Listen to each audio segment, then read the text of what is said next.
Hi guys, welcome back to Fruitopia. Today we're having a stunning, sunny, warm day here in Melbourne, and it's the day after I planted all the new tropicals that I got from Vu that you saw in the previous video. So I just wanted to do an update on those new trees. Here, as you can see, the glen is still waiting for warm weather to open its flower buds on standby. Nothing's moving until that heat comes. Today will be 27 Celsius and then we're back down to 17. So that's the problem here in spring. One day it's 27 and the next day it's 17, and the tropicals don't like that. So the glen is on standby for summer conditions. Meanwhile, all the other temperate zone / subtropical trees are doing fine. They're not waiting for anything. It's full steam ahead for the Fruitopia. He doesn't need 30 Celsius. He's happy with 20. So this is the first tree that I'm going to document. This is the 2.2 or 2.3 meter mango that I picked up from Vu, and as you can see, it's massive as far as height. So it's a Manila mango. I don't know why they call them carabao here in Australia. Probably named after the location in the Philippines. But it's known as the Manila mango everywhere else in the world. Okay, so I've secured it. This needs to be a little tighter, but I secured it with two pickets, right? What is it? 2.4 meters. 2.4 meters. Wow. And the mango is taller than the picket. So yeah, it's way over 2 meters, the tree. So I had a banana there before, Cavendish, and I moved that to the back. So the reason I'm doing this, guys, is because of the great results I had this past winter with the acerola, which was protected with a frost cloth.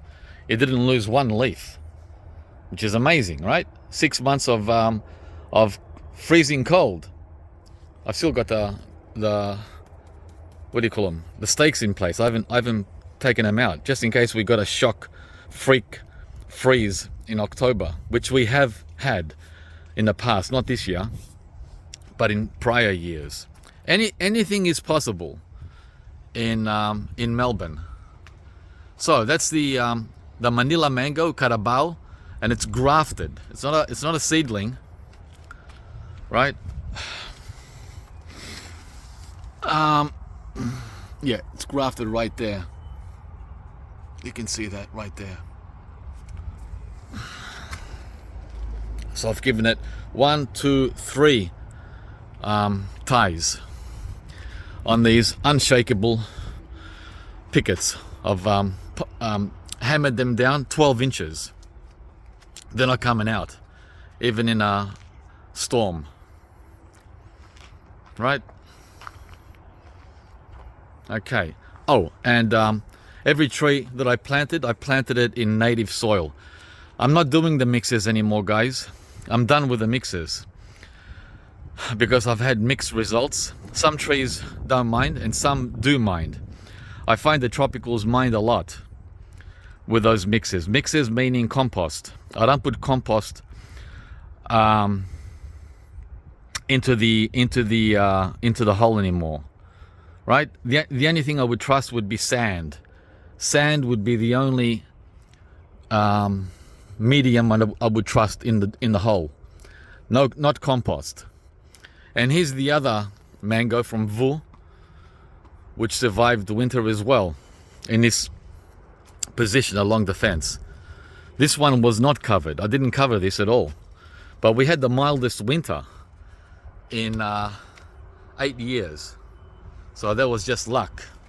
I got lucky. Could have easily have lost this tree if we had a nasty winter. I'm not going to be covering it though in subsequent winters, because guys, come on, look at this. Look at the stem on this. Right? Look at that. It's pretty thick. If that still needs protection, then something's not right. Right? Okay. Let's move over now. I mowed the lawn yesterday too. Back-breaking work. Covered the mulberry. It's morning time, you can tell from my voice. I just woke up. It's 9 o'clock in the morning, or 10 o'clock in the morning. There's the sun. The sun starts up there, right? And it works its way across. And sunsets over there. Where that Kensington Pride mango was. That's sunset, right behind that fence.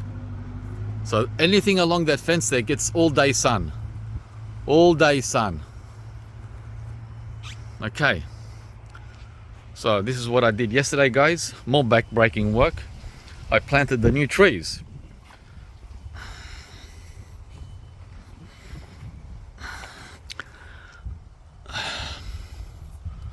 Right? Starting with the soursop. Soursop's not going to be happy until we get into November. That's the ideal time, by the way, or the trigger for hot weather in Melbourne. In Mildura, they're already in the 30s, but we're not in Mildura. They've been in the 30s since September, right? Mildura is the hottest city in Victoria. It's hotter than Queensland, but we're not there. We're in Melbourne. So, soursop first. The guanabana. And I've done the same with this. Native dirt, guys. And on top, just a sprinkling of compost on the top, maybe an inch. I'm not going to put any compost in the holes anymore. I'm done with that. Okay, you can see the new growth. Can you see how it's dappled light? That was the whole idea. The whole idea of planting in this row was to get that dappled light. These plums here, see this plum, which is still flowering. By November, so another 2 or 3 weeks, this will be completely covered in leaves. There won't be any flowers left. This will be like a structure blocking the sun, complete block from the soursop. Now in October, it gets dappled light, right? It gets some light. But come November, there's not going to be any light hitting this soursop, except late afternoon from up there, whatever gets through. I'm going to keep the white sapote unpruned. I usually prune all these sticking branches out. See all these branches sticking out? That one, that one, that one, that one. Anything that's not tidy. The same with the mulberry. See the mulberry? How it's hanging all over the place? It's a mess. But that mess is going to serve these new trees, guys. It's like someone standing there with a sail. These are like free sails, sun sails, protecting the new trees from the nasty, dry summers that we get here. Remember, we don't have a wet season in summer like the tropics do. Our wet season is in winter. Yeah, we get the rain in winter when these guys don't want rain. So, and in summer, these would, not wood, in the past these have all been burnt alive. So this is the Mamey sapodi next, right? It's starting to wake up here and down here. Where are we? Why has it got two labels? Down there. What's this? Ah, banana. It's not a banana. How did the banana get on there? Anyway, and what's that?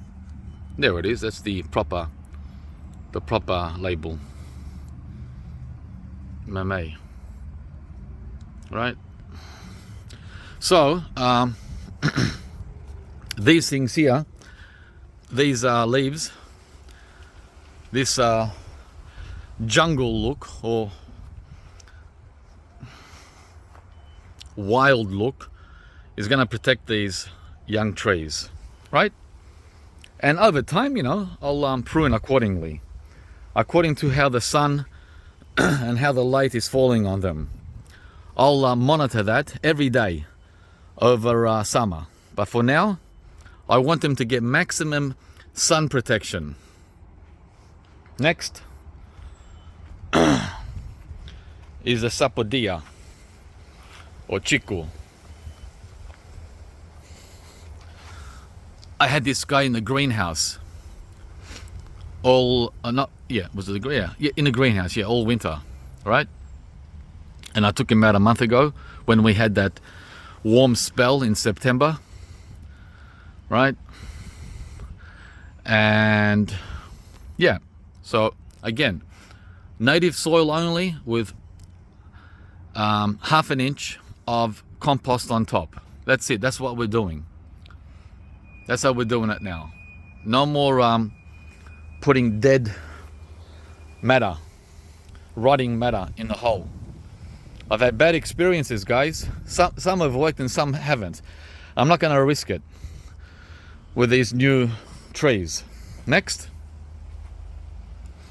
is the egg fruit or canistel, yellow sapodi.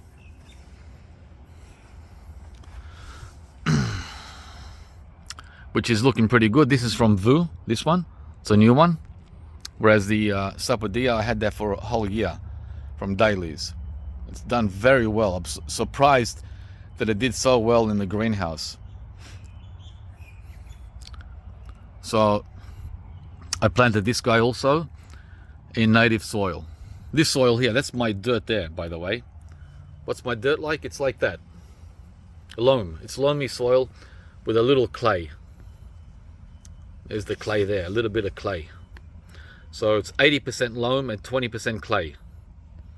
However, for the Mamey, it was 60% clay and 40% loam. It was very, very clay-ish. But the good news is it drained quicker. That clay there drained quicker than the loamy soil did here. It's very strange, huh? Couldn't work that out. I've never seen clay soil drain so fast. All right, so next. The big sook here. I've lost like 10 of these. 10. I've lost 10 lychee trees in the last 10 years. I don't know what I'm doing wrong with lychee. They hate the sun. That is summer sun. Melbourne summer sun. Remember, no wet season in summer. Dry as a bone. So I'm forced to water these trees in summer with tap water, with salt and chlorine. And they hate it. They hate tap water, right? The best water is rainwater, but we don't get any rain in summer. Guys, it's not like in Queensland where it rains for a whole week in December. We don't get that. It's dry. If we're lucky, we get 3 good soakings all summer. 3. Not 30.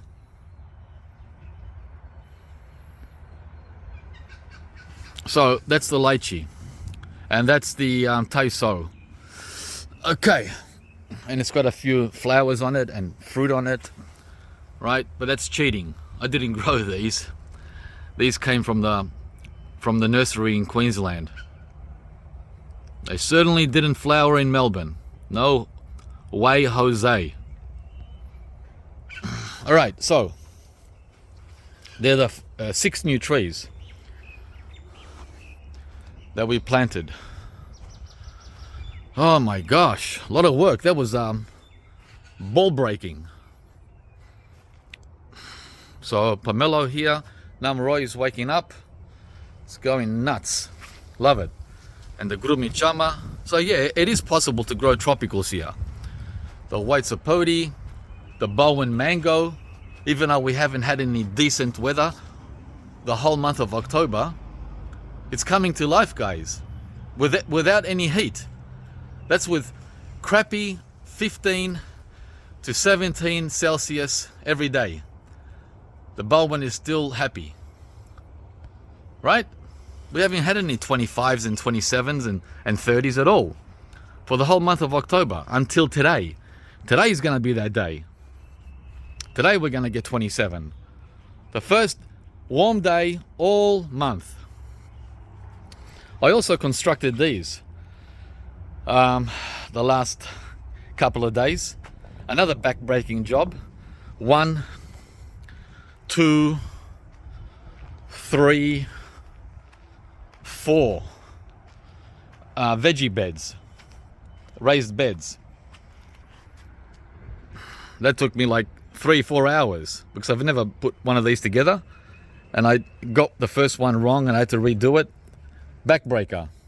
I had to sit on a stool to do it because my back wasn't happy at all on that stool there. So that's it, guys. That's the video. Wish me luck. It's gonna get a bit windy, so I'm gonna have to stake the soursop and stake any of the skinny guys, the skinny minis. The Manila mango is pretty skinny, so I staked that pretty well. But this soursop here, it's only got a stick in the middle. I'll pull this stick out, that's how it came, and put stakes on either side. May give this guy a stick too. No, this hasn't got a stick at all, just straight in the ground. The sapodia's got a chopstick for a stake, and the canistel has got half a chopstick. Look at that. It's got that little guy there. That's the stake, as big as my finger. So we're gonna get some wind tomorrow, heavy winds. I gotta stake these guys. The lychee too, it's got a chopstick for a stake. Right, so that's the only thing I didn't finish, was the staking. I was so tired, so I'll be doing that today. All right, guys. There's the shepherd avocado and the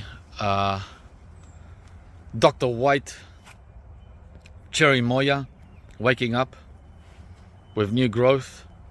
It's all happening. It's coming together. The bacon avocado, right? The blood orange is waking up, shooting out nice. This looked like crap for its first 2 years. You got to be patient with citrus. Year number 3, bang, it's taken off. Champion. The carob at 2.5 meters, over 2.5 meters. And the Ben-Hur pomegranate, that's at 3 meters, as tall as the hedge, which needs to be trimmed. Got to work on this hedge this week too. And that's it. That's the video. Hope you enjoyed it.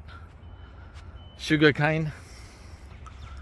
Another Dr. White cherry moya there. There's the lawn clippings from the mow I did yesterday. Yeah.